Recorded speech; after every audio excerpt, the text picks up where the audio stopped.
Հարավային Կովկասը վերածվում է խաղաղության, անվտանգության և համագործակցության կենտրոնի։ Թբիլիսի կատարած պաշտոնական այցի ընթացքում այսօր հայտարարել է Ադրբեջանի նախագահ Իլհամ Ալիևը։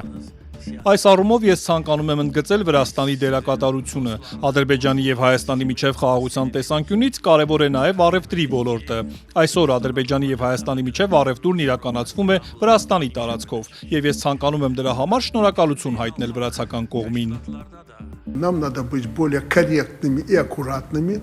в работе с Арменией. Հավաքական անվտանգության պայմանագրի կազմակերպությունը պետք է շատ զգույշ եւ կոռեկտ լինի Հայաստանի հետ աշխատանքում, հայտարարել է Բելարուսի նախագահ Ալեքսանդր Լուկաշենկոն ՀԱՊԿ գլխավոր քարտուղար Տաալատբեկ Մասադիկովի հետ հանդիպման ժամանակ։ Դուք գիտեք, որ Հայաստանը կարծես թե չի աջակցում ՀԱՊԿ-ում աշխատանքին, բայց միևնույն ժամանակ մնում է կազմակերպության կազմում, նշել է Լուկաշենկոն, պնդելով, որ իրավիճակը Հայաստանում բարդ է, հաշվի առնելով առաջիկա ընտրությունները։ Нам надо быть очень аккуратными и осторожными.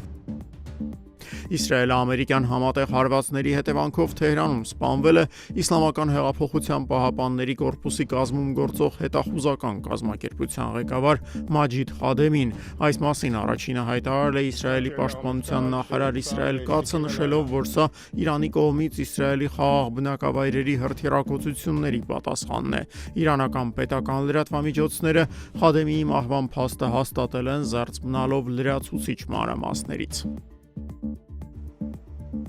Ուկրաինան եւ Ռուսաստանը շարունակում են փոխադարձ հարվածներ հասցնել, թիրախավորելով ռազմաճակատի գծից հարյուրավոր կիլոմետրեր հեռու գտնվող բնակավայրերը։ Ուկրաինական անօդաչուներն անցած գիշեր հարվածել են Նովորոսիսկ քաղաքի բնակելի շենքերից մեկին, ռուսական կողմի տվյալներով հարվածի հետևանքով 8 խաղաղ բնակիչ է վիրավորվել։ Լուսադեմի ռուսական զորքերը հարվածել են Օդեսային հիմնահատակ, ավերելով բնակելի շենքերից մեկը։ Ուկրաինայի նախագահ Վլադիմիր Զելենսկու պնդմամբ այս հարվածի հետևանքով 3 խաղաղ բնակիչ է զոհվել, եւս 16-ը վիրավորվել են։